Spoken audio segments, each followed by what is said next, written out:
It's called truck talks, right? So I'll go with my kids and we'll go somewhere for a ride or we'll go for a walk and I'll say, okay, we're doing a truck talk. It's just you and me. You can say anything you want. You can say it any way you want and it'll never be held against you and it'll never be repeated anywhere. So fire away. What do you want to talk about? What's going on in your world? You want to swear a little bit? Let's swear a little bit together. Welcome to Fatherhood Voices, breaking the toxic cycle. Dive in as real dads bear all, the mess ups, make-ups, and every heartfelt moment in between.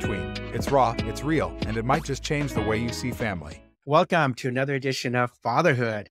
And today I'm excited to have a guest that I've known for quite a few years. And he was one of my coaches when I was doing real estate and used to always be one of the motivators in the office and motivate us and guide us.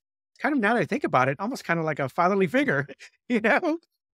And Travis, I'm excited to have you here to share your story of your early childhood years and then how that set the foundation for you going into adulthood and then becoming a father. So if you can introduce yourself to the audience, I'd love that. Much I appreciate it. It's really some kind words you were saying. My name is Travis Arsenault. I've been in the business for about 23 years. Been around for a long time, seen a lot of ups and downs. I've experienced all kinds of different markets and became a father, later on in my life. I became a father when I was 38, which is a lot older than a lot of people that I'm close with.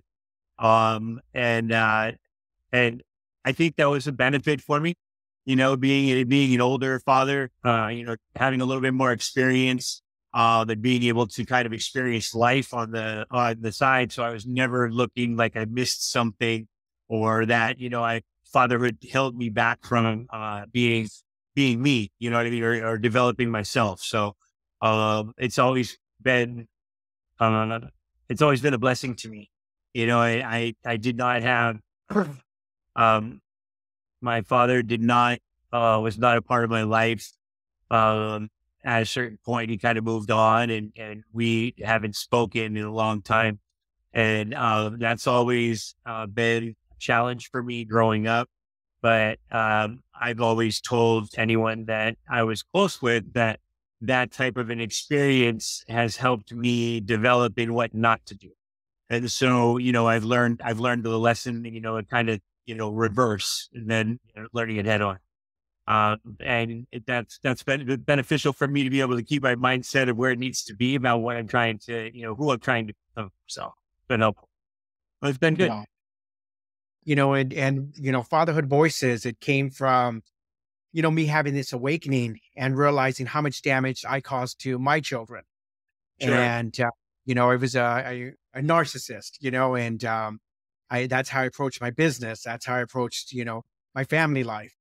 Right. And going in and sitting, with plant medicine, that I had this awakening and finally realized how my ego got in the way and damaged my family. So, Sure. and then just very similar to you, I didn't have the best relationship with my father growing up. And there was a lot of resentment, a lot of abandonment issues. Right. But through that, what I also realized is someone needed, there's a lot of pride and ego that gets in the way. And someone needed to start to kind of pull out that olive branch. And Sure. that's what I did. And it's been a process of healing, and it's Really? getting there, but the whole purpose of Father Voices was to break the toxic cycle between fathers and their children. So, Right. not Right. knowing that about your past is impactful because anything you'd be able to share about that is going to help other fathers, not only fathers, but also children. Because as children, even adult children, we look up to our fathers to kind of set the tone, to guide us, or to make things right. And sometimes the adult child has to become the teacher Right. in order to help, Well, it's really interesting, when we started moving forward, in this direction of planning this and getting ready for this. I was not aware of the direction that the questions would go or the path that we would be talking about, which is fine. It's actually, it's very, very, impromptu, which makes it more genuine, I believe. But the truth of the matter is that having my father kind of not be a part of my life, like my dad's never met my children. He's never met my oldest. My oldest is 15. And for a long time, I did not speak about him. I have a stepdad that is, that's stepped up in the role that he's been great to my kids. He's been a great grandfather to my children. So they haven't really missed anything. It's just an identification piece that they don't see pictures of my dad, or they used to not. And as I started to get older, I started to recognize that wasn't helpful, right? Because it wouldn't make any sense for me not to have some sort of emotional tie to my father if there was nothing but bad that went on, right? So there was obviously a period of time that went on that was very, very good for him and I. And I was very close with him growing up, but then having him leave me, or leave that relationship when I got older was damaging because all of a sudden then I didn't believe it. It was true. I had a lot of questions about that type of relationship. Anyway, I'm going through all this now with my kids, like right now. After, we haven't really touched on it, but after my fight with cancer, it changes the way you look at everything. And one of the things that I really had to take inventory of was my ability to be able to be a good father. And, and how I am I a good father? Have I done enough? Have I said enough? This is it.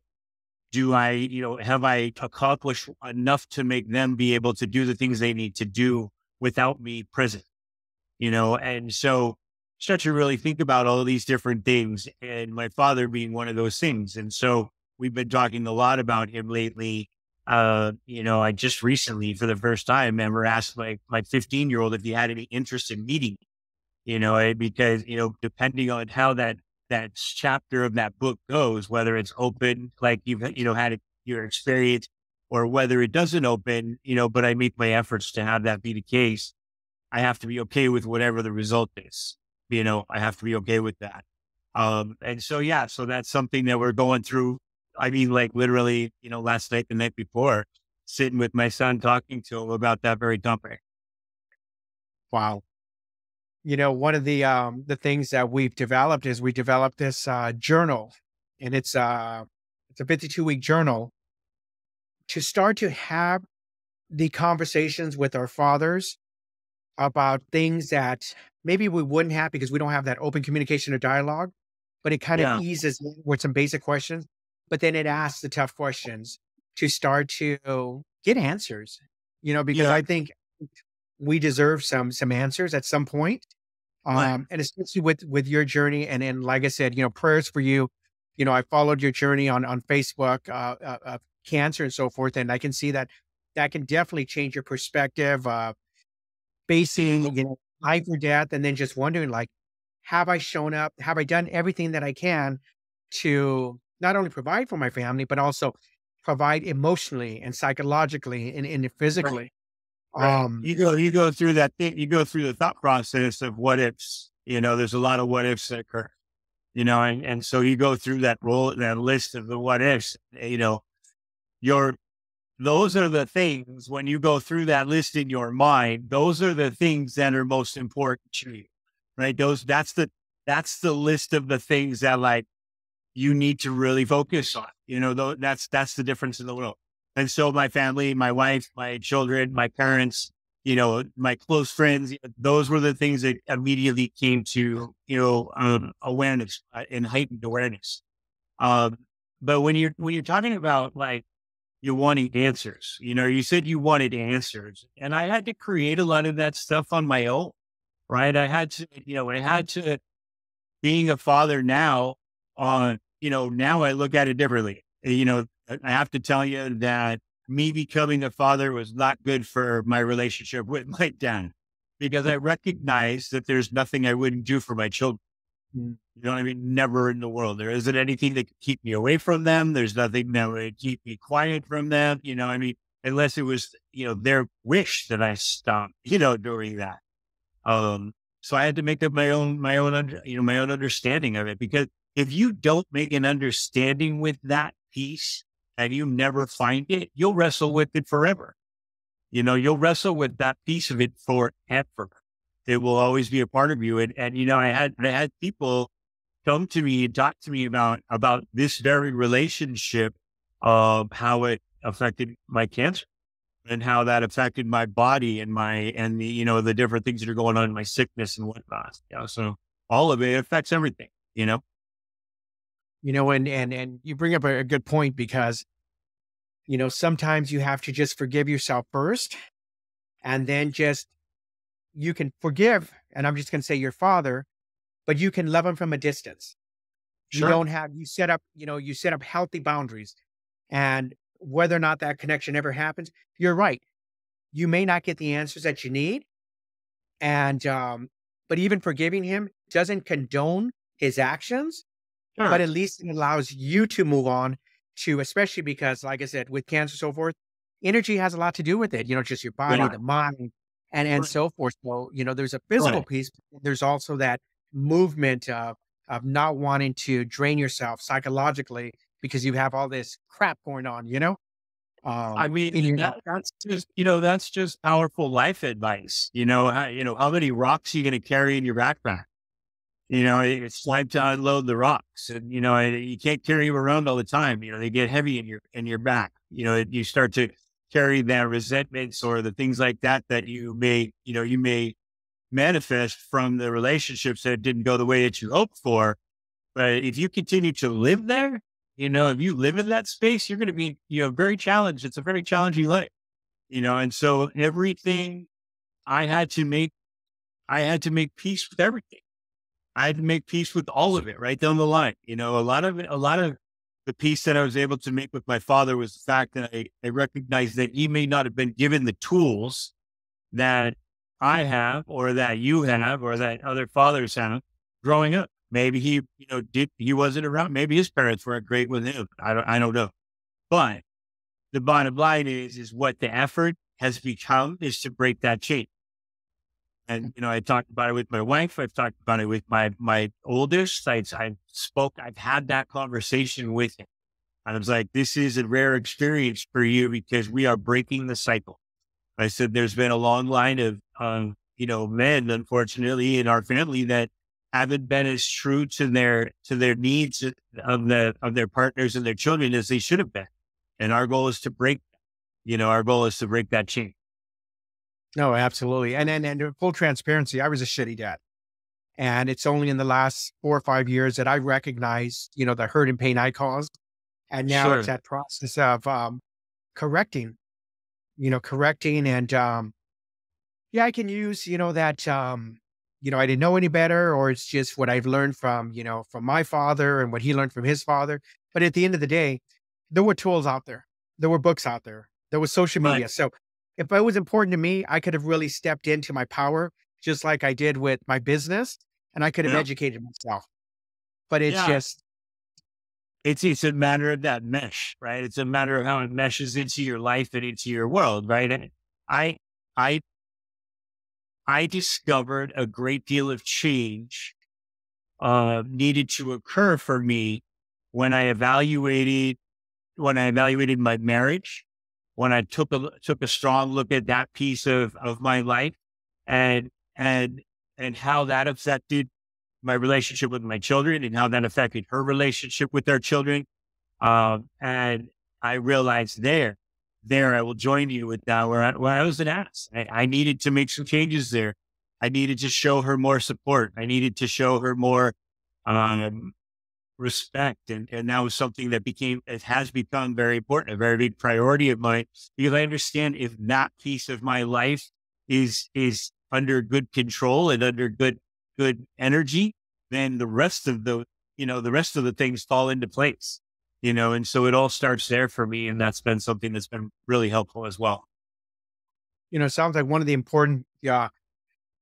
things that you had is you had a stepdad that kind of stepped in and filled the gaps. So, is that correct in saying that, Yeah. Yeah, he had. By the time he came a part of my life, I was already grown. You know what? And I was already grown. And so there were bits and pieces of fathership that he took on board, as a young adult, I guess I would say. But for the most part, my greatest gratitude came when I was able to see my mother happy. And that was something that I was like, fine. You know what I mean? That makes me so happy and grateful that she's able to smile on a regular basis. And so I felt like I was able to move on too and go in a different direction as well. And that's when all of this started to fall into place with my family, my own family. So, And then your kids get to benefit from it because now they have somebody kind of stepping in as grandpa. right. And Absolutely. And yeah, and he cares about them. I know he loves them very much. And Phoenix, my youngest, he doesn't know as much about my father as my oldest does. I speak more about him to my oldest because he's more comprehensible about what we're discussing. But if Phoenix only knows my stepdad as his papa, then I'm okay with that. That's fine by me. That it's just a matter of how things all come into play. It's all a matter of how it comes into play. My job as a father is to protect my son and to make sure that he doesn't get hurt too, and I don't want anything to happen to him until I feel that's worthy. Then there was that connection, if that was something that would transpire down the road. and I think you said something very powerful a couple minutes ago that when you stepped into fatherhood, then you realize like, oh my gosh, I would do anything for my kids. Yes. These are the benchmarks I put in place. And sometimes, when you step into fatherhood, you don't know. All you know is how you were raised and how your father showed up. So then now saying the disconnect and saying, well, I'm not going to show up that way for my kids. It Right. really gives you a different perspective. And It can you talk a really little does. bit? That's powerful right there. That's a nugget right there. Yeah. Yeah. No, I agree with you. It was probably the biggest rationalization day I've had about my dad. It is once Chase was born, and the first, I mean, it just as he grew up, I wouldn't have missed that. I wouldn't have, I would. There's no way I would. I just, it's funny. There's nothing that comes out of our children, out of my child, my son, our son, that doesn't make me want to like just take care of him, if that makes sense. It's the first experience in my world that everything I have or I am is his. Like it doesn't make a difference, whatever it is. The shirt off my back, sure. My shoes, sure, take them. Whatever it is you need. My wallet, that's fine. And I don't think twice about it. I don't think twice about it. And recognizing that I feel that way about him, I don't know where that disconnect is. I don't want to think that how I feel about my son is unique. I want to guess that all dads feel that way about their children. So if that is therefore the case, then I don't know how certain dads make distance between them and their kids. It at least to me at this age, I guess I'll say that. There's a lot of young dads out there that are misguided, based on things that they're experiencing growing up. Us older dads, we don't have that luxury of that excuse. There's really no reason why you can't be a good dad. It's what we're here for. We're here to pass it on. Yeah. And it's unfortunate because as we've been on this journey of fatherhood, there's so many broken relationships, so many children, adult children struggling with a lot of abandonment and resentment Right. from their fathers. And Right. it's a bigger problem than I think we even realize that trying to just balance. And then how do you navigate through? Because a lot of it is ancestral lineage. It's passed on from generation to generation. And what happens is it takes that unconventional father to break the cycle. And when I say a conventional, it's learning to say, I love you, learning to Mhm. express emotions because, society kind of raises us men that not to show emotions and you can't cry and all this other bullshit. Sure. And we put it onto our kids and it just, the cycle never ends. So, um, No, I agree completely. I think you're right on point. Um, you know, it, I think you got both sides of the road, right? I think you got the dads that don't have any, that are afraid to show that emotion and afraid to show that connection. And then I think you got the ones that are overly loving as well. I'd probably fall into that category. I just give it away, right? So you get that weird, awkward balance. And then you think about the fact that these kids are going to school together, right? These two kids are going to school together. They don't understand that their languages don't connect, and Mm. so they're going in on arch, to certain situations. And that's got to be affecting the children too. It's not, not having that confidence in the relationships that they have, gotta be tough. And there's a whole different dynamic because we come from a world of entrepreneurship, and I'm going to say Uh-huh. real estate, and how real estate can be damaging as a father because you're so busy, you're prospecting for business, and you never know Yeah. where your next paycheck is going to come from. So, a lot of, and I'm going to use real estate, but just entrepreneurs in general, there's always that stress. How am I going to pay the bills, and am I going to be able to provide? So then you don't show up for your kids. You're not present for their games. You're not present because you're out there. You're chasing the next client. And Sure. there's a lack of, of fathers that just don't show up with love and emotions. But there's also the entrepreneurship fathers that don't show up because they feel they can't, because they're trying to just make ends meet and provide financially. And then in our minds, it's like, well, this is how we're showing love, by putting a roof over your head. And, Right. so it's an interesting topic.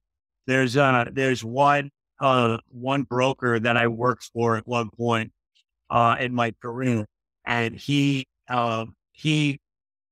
believed that the office team first. I mean, it was like, no, put your time in, work on Saturdays, work on Sundays, and you don't get it done. And I'm like, that just wasn't me, and it's like, no, I need time for my family. I had to make sure that was necessary part of my routine, but not everybody is able to do that, and I've been blessed with my work situation because I'm good at what I do, and so if I wasn't good at what I did, like you said, there would be all the stress of where's the next one coming from? How are they going to support them? When I'm healthy and running on all cylinders, I know that we'll have, never really have any of those challenges. So I don't have to deal with that. But again, a father that's dealing with that, trying to be a good dad, trying to, earn the respect and love of a child, and, co-parent and do all those different things that maybe they have to do, and that adds to the stress of being a good father, without a doubt. so let me ask you a question. What now with, your oldest is 15 years old? Yes. And then how old's your youngest? 8. 8. Okay. So now you've, had a good run at this now for now 15 years, Uh-huh. and now the second run. What do you think makes a good father? And especially because now you've experienced both sides of, your relationship with your dad before and after, and then now you stepping in fatherhood. What makes a good father? How do you get the role Well, of dad? Because a father is just, how do you become dad to your kids? I'm always looking for exercises that can get me closer to my children. I'm always looking for things that can bring me closer to my kids. Again, I'll say it again, especially after my fight with cancer, and the 14-month fight where I wasn't sure, I came out of, I was after surgery. It was after my first surgery. And it was only like 2 weeks after surgery, I forced myself to be able to play catch with my oldest 15-year-old. And I shouldn't have. It was very, made me very sore. But I didn't know if I was going to get to do that again with him. And so it was important to me to do it, and I was like, because all I could think about was playing catch with them when I was on them, getting work done. Wow. But my what makes a good dad, I think a good dad, um, not only listens to uh, the situations that are going on with their children, right? So it's more than how was your day at school? It was, tell me something specific about the day at school. what was the most outstanding thing you saw? Or what made you laugh today? Or, you know what I mean? Or get the conversation involved. And really listen to the answer and ask questions about it, follow up with, I mean, follow up with a good client. You follow up with, you follow up with a good client all day long. You have a larger investment in your back seat than you do, in the next client you're selling a home to, so invest in that, right? Spend the time. I'll share something with you. There's something I do with my kids, and it's been handed down from good people that I'm close with. Anthony Morell is one of them. And I was told, he told us this story, and I carried it on to my kids, and it's called truck talks, right? So I'll go with my boys or my kids, and we'll go somewhere for a ride, or we'll go for a walk, and I'll say, okay, we're doing a truck talk. It's just you and me. You can say anything you want. You can say it any way you want, and it'll never be held against you, and it'll never be repeated anywhere. So fire away. What do you want to talk about, right? What's going on in your world? You want to swear a little bit? Let's swear a little bit together. You know what I mean? Like, you want to yell a swear word? Let's yell it at the top of your lungs.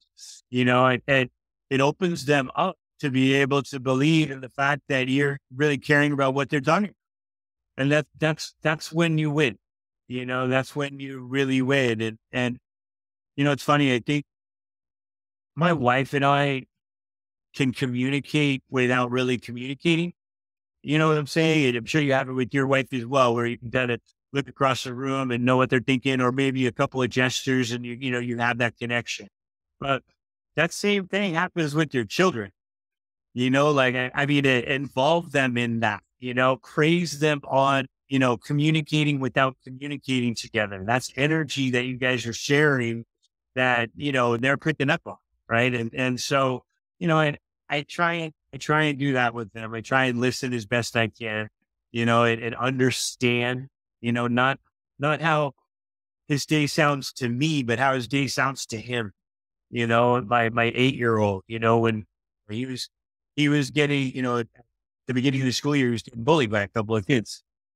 And my wife was ready to go drive and meet the parents. She was ready to this thing right away. But we had to find a way for him to, to prepare himself for what was going on, or, with these students, and how to deal with it, and give him energy there, rather than be like, well, don't let that, don't let that happen to you, okay, but how are we going to handle it? This transaction is going on in front of them. Right. I try and get in their shoes and try and help them with stuff like that. And always, I'm trying to prepare them for whatever they're going to walk into. Right. So if you're walking into a new event, okay, this is what you can expect. Right. So expect to see this, and this.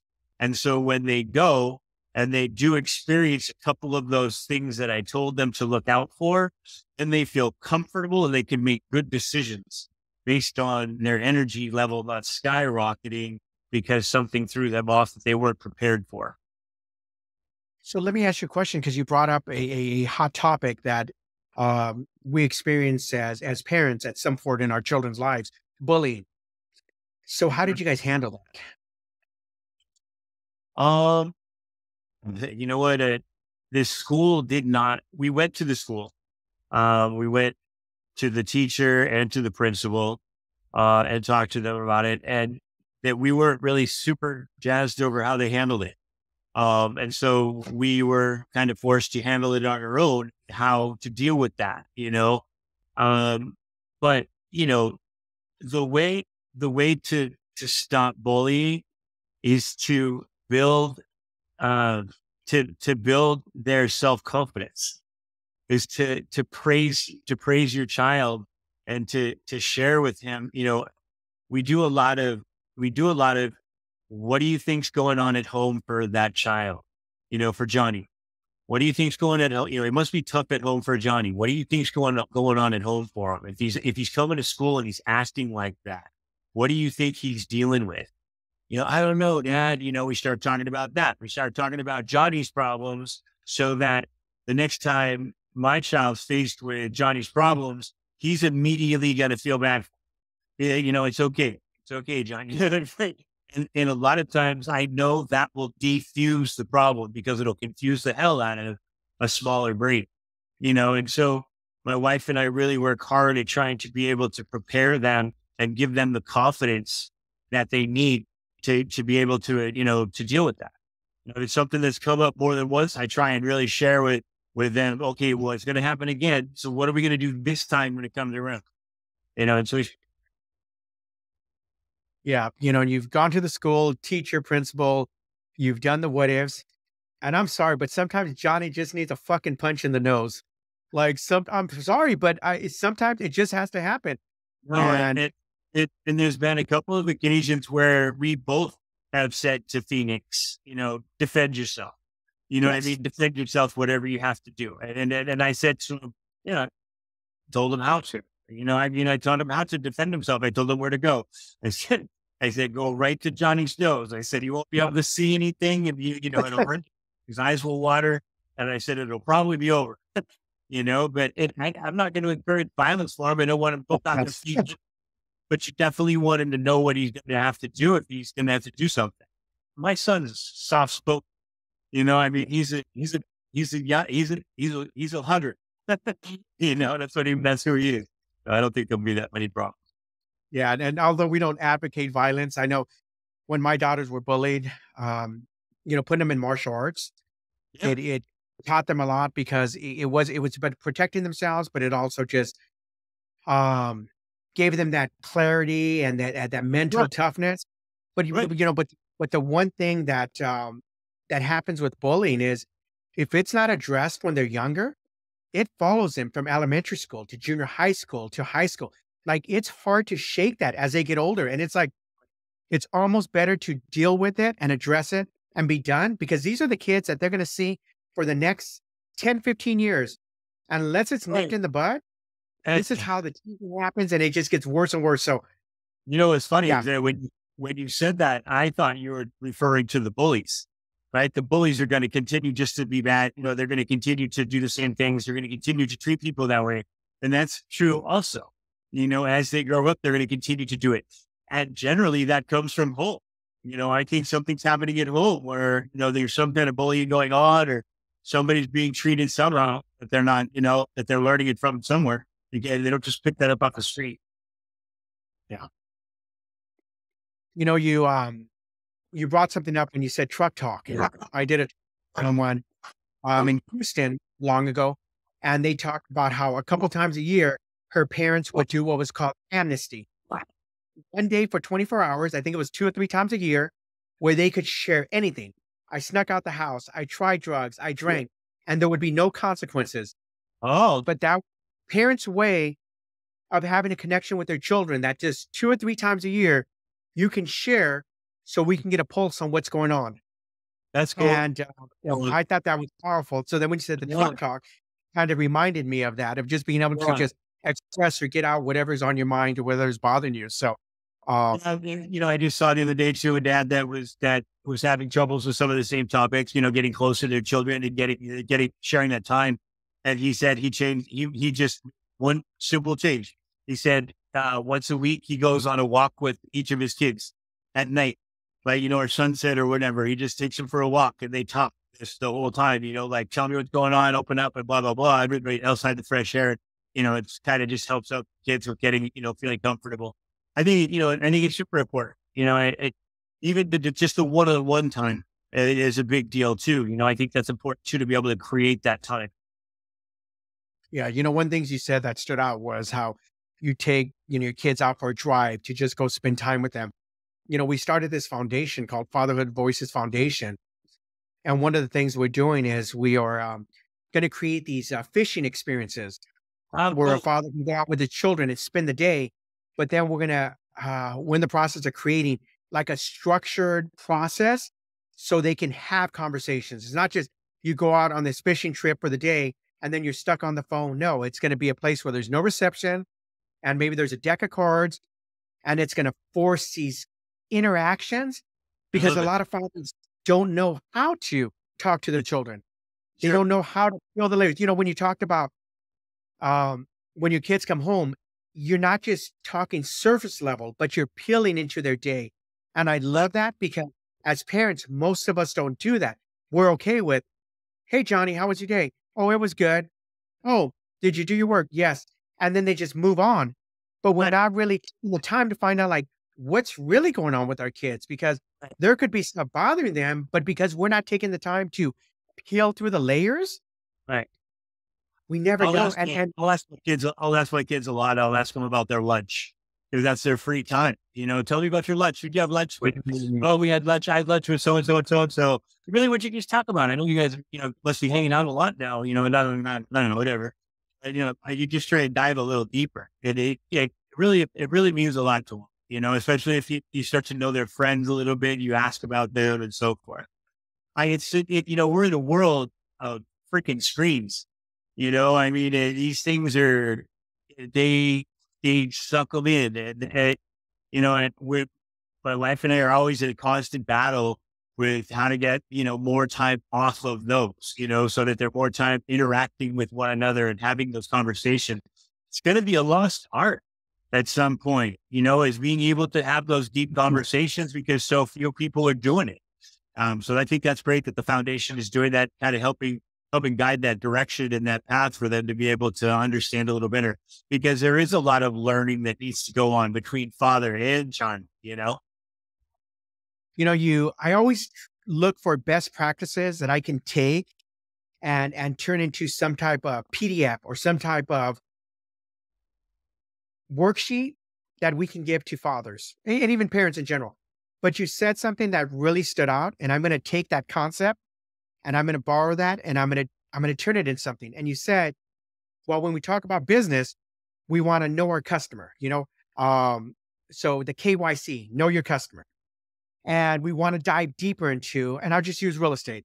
Why are you buying a house? What's important? Neighborhood, school districts, is neighborhood. So we're taking the time to peel through these layers to understand our customer.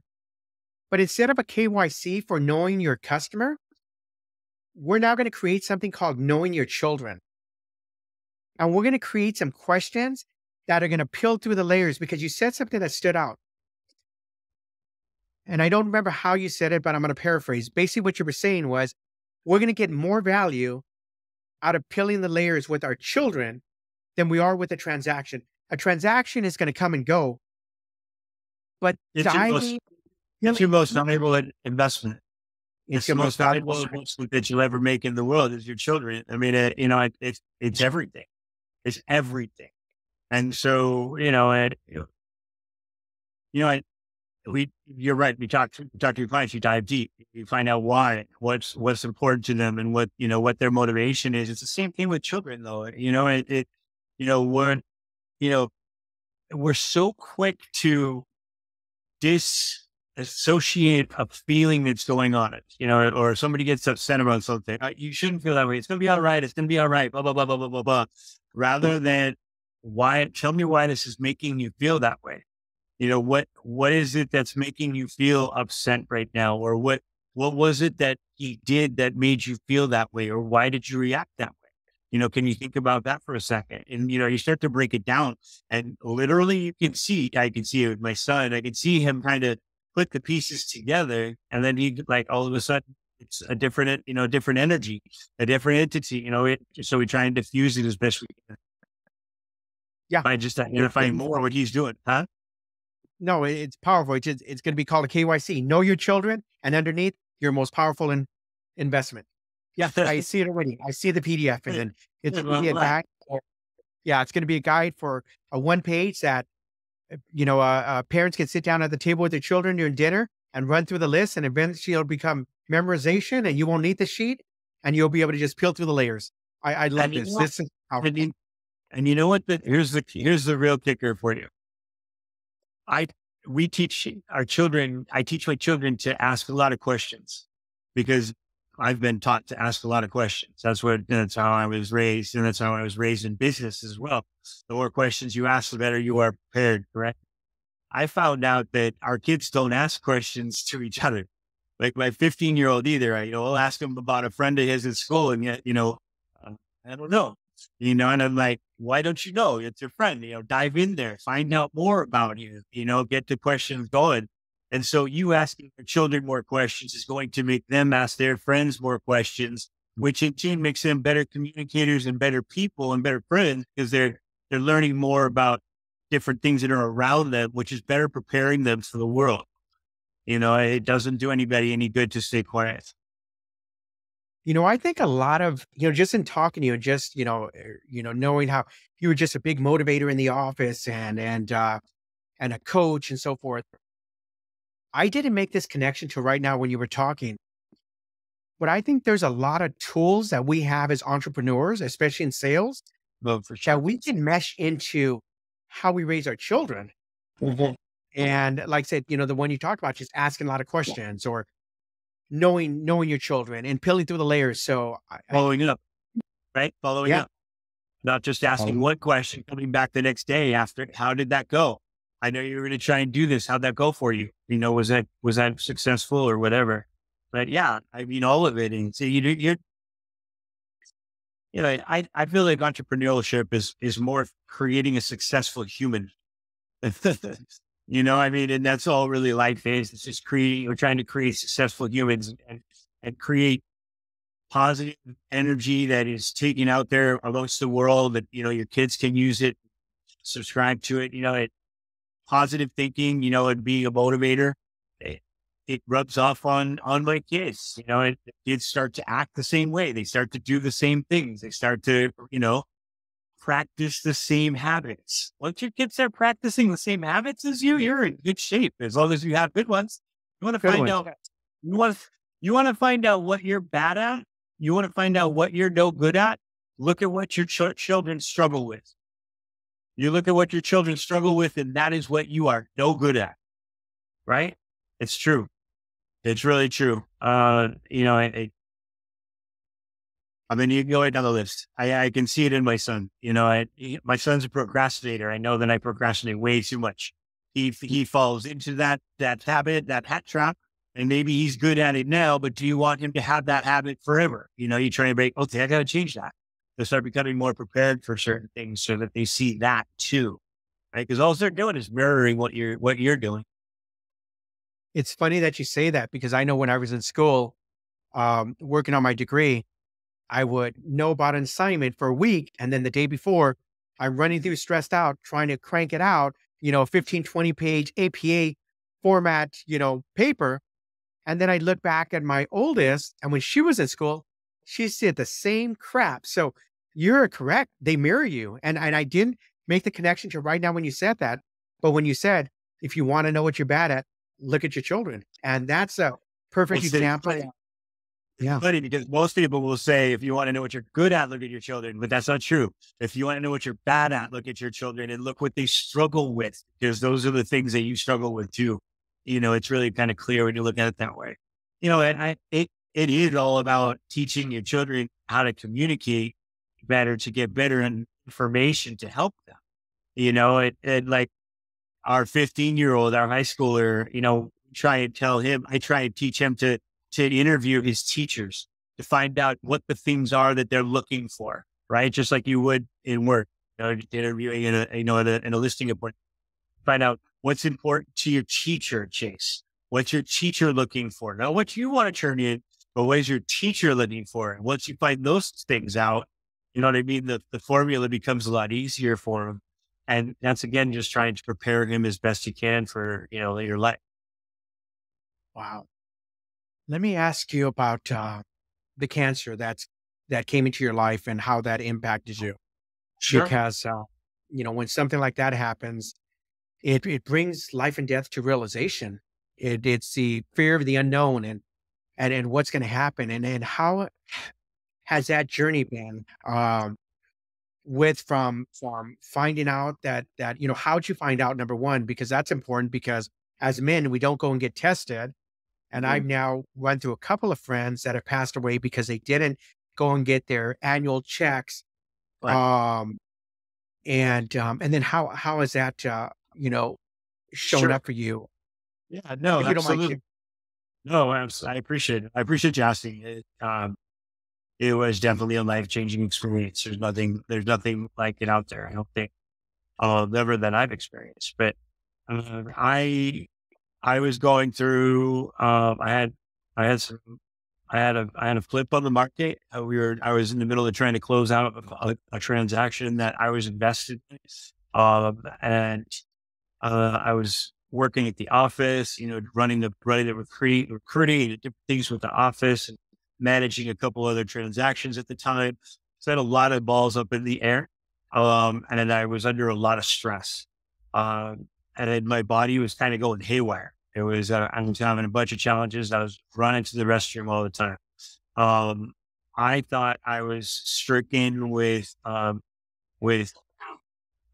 IBS, irritable bowel syndrome, um, comes from stress, so I'm like, I must have irritable bowel syndrome, it'll pass once everything calms down. It'll all be okay. And so I totally thought that that was the direction it was going, but um, I couldn't go to the doctor because I knew something was wrong, right? I knew something was wrong. I knew there was going to be a problem.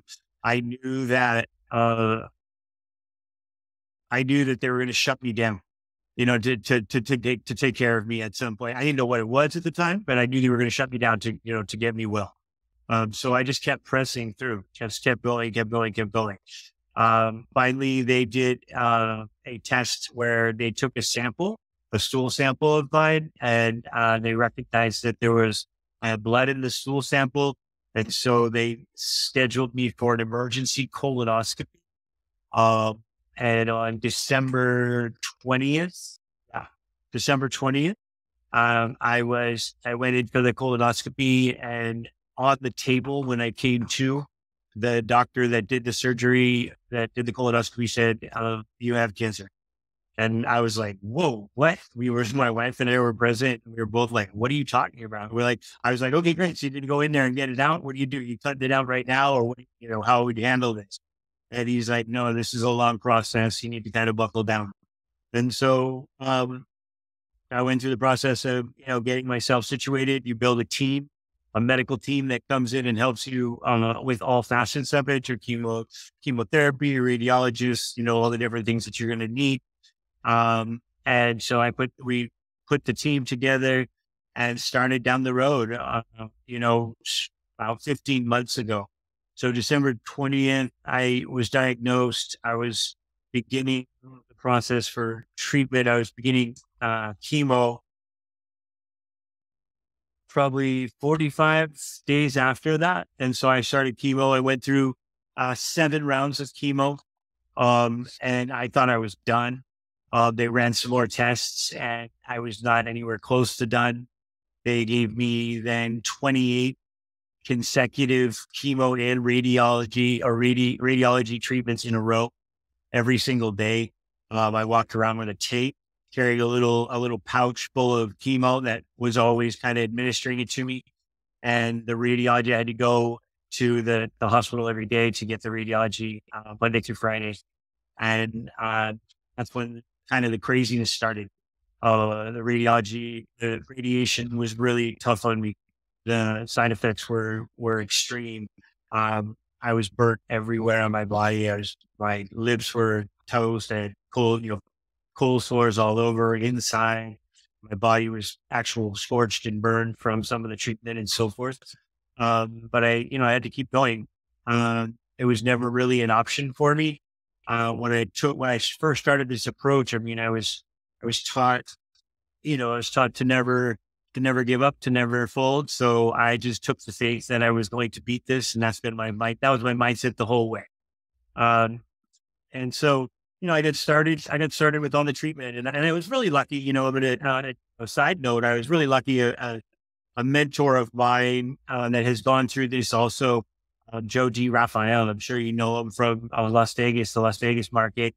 He came to me and we talked a little bit, and, he was like, how are you doing? And, I'm like, I'm going to beat this thing. And I was all grr, grr, rah, rah, macho about it, how I was going to beat this cancer. And Joe asked me a question. He said, would you be open to trying it a different way? And I said, sure. What's that? He said, would you be interested in, possibly, approaching this with love? and an open heart. And so I was like, tell me more. And I listened, and basically his advice was to approach the entire process with love. So everybody I encountered, I was super grateful. I was super thankful for their help. The ladies that were giving me the needles every single day and the IVs, I was friendly with them. I would cutely flirt with them when they were, messing around with the needles and having fun and trying to make their day good, and so I wasn't focused on my own woes. I was focused on making them feel good. And when I started to take that approach, wait, hold on one second. I'm sorry. Okay. Okay. Couple minutes. I approached everything that was going on that way. My doctors, my surgeon, everybody, and it changed. It changed the way I approached everything. It changed the energy of what was going on with the fight. All of it. And so I was really blessed with that. That was a big piece for me. Um, but on topic of what we're talking about, it changes everything in your life. It changes the way you look at everything in your life. You question a lot of things. Am I a good father? Did I do enough? Did I say enough? Did I give him enough? Have I prepared them enough to be able to be ready to be able to go do this thing called life or their rule? And you go through a lot of those challenges, and it can be hard. There were a lot of sleepless nights that I had staring at the ceiling, wondering if I'd done all the right thing. You're just waiting for like the little tiny strand of good news, that it's working or it's going the right direction. And once you get that, you feel justified by all the struggles that you're going through with the treatment and so forth. And so, I believe wholeheartedly that now in my mind that my cancer has been a gift to me because it has made me reevaluate in my head all of the things that are important to me. I now look at my children and my wife as the most important things in the world to me. There's nothing else that even comes close. I have success business-wide. It's not even on the radar as these hearts and souls that I'm tied to.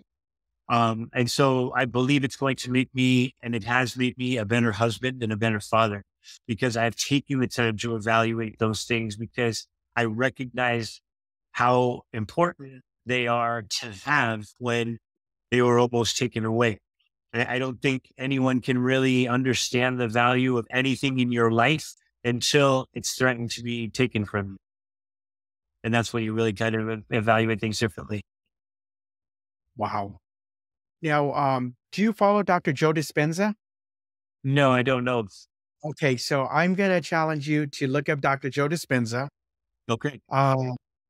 You'll get a lot of value. He's got a podcast, and then his whole thing is, I want to say he's a neurologist, but he's real big on how your mind can cure so much, and just he does his retreats and so forth. But definitely look into Dr. Joe Dispenza. I think you'll get a lot of insight, and especially as you're on this path, it can Right. really help with your path to healing and so forth. Yeah, I mean, all of it's interesting. I made a dedication. I don't know if you've seen it or not, but I now do a gratitude journal every single day live on my Instagram page. I do a gratitude journal, or not every day, but every day or so, every couple of days, whatnot. Um, and I do it because of the fact that I feel like I owe the universe something because of beating cancer. Like I feel like I need to pass it on. I need to give it to the next guy. And so I share things I'm grateful for that, kind of resonated with me during my sickness that I wasn't sure about or something that stands out for me. Now based on I feel like it's a value proposition. Like you know what I mean? I feel better doing it because I know that somebody maybe somewhere is getting something from it because it's such a dim, grim process. If you don't have someone to navigate you to a higher level, you will sink in that medical world. And in my personal opinion, I would, that everything for cancer is in the basement.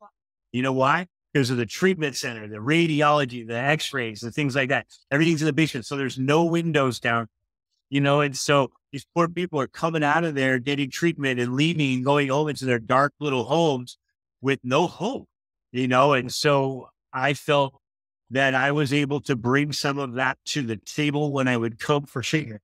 I tried to come for treatment walking tall. I always made an effort to present correctly, whether I felt like shit or not, because I owe it. You know what I mean? As a younger person, I need them to see this is possible. It is possible to beat this deal, spiritually, because it attacks you every way. It attacks you spiritually, physically, and mentally. It comes at you at all different angles. So the weak or the vulnerable must get eaten alive. And I totally understand that. And that's just sad to me, and that's something that hopefully the gratitude journal that I work on makes people, feel that sunshine a little bit, or understand that there's, a lot of times, hey, if you got somebody that's going through something like this, go talk to them or go do this for them, because they need it. Well, when you shared that, something that I had this download, when you talk about people that are suffering from cancer live in the darkness, they live in the basements. And I'm almost wondering if there's a movement that should happen to bring light to the darkness and maybe, dress up the place so it's bright and it's lively, Right. and to offer that shimmer of hope. I don't know. I think there's something there that that can be powerful, and I'm not We sure what it talked, is. my wife and I talked about it when I was in the hospital, because I spent pretty large amount of time in the hospital this year already. It's like 14 days or something. The, my wife and I were talking about it, that there's no sunlight, no fresh air. You know what I mean? No fresh air. So these patients, one of the things that they encourage you to do after the surgeries that I've had, they encourage you to do laps around the floor that you're on. You have to get up with the IV and you kind of walk around with the butt end.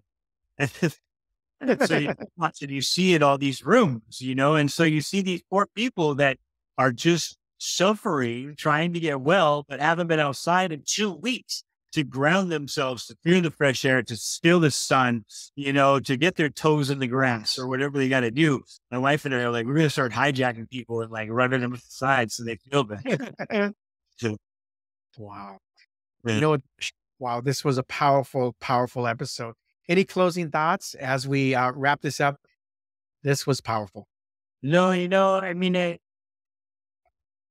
I think, if we're talking, reaching out to fathers out there, you're not alone. Um, you know, One of the best things I ever did to become a better father and a better husband was I put down all the silly things that I thought were important to me, and I picked up things that were important to them, and I filled that space with it.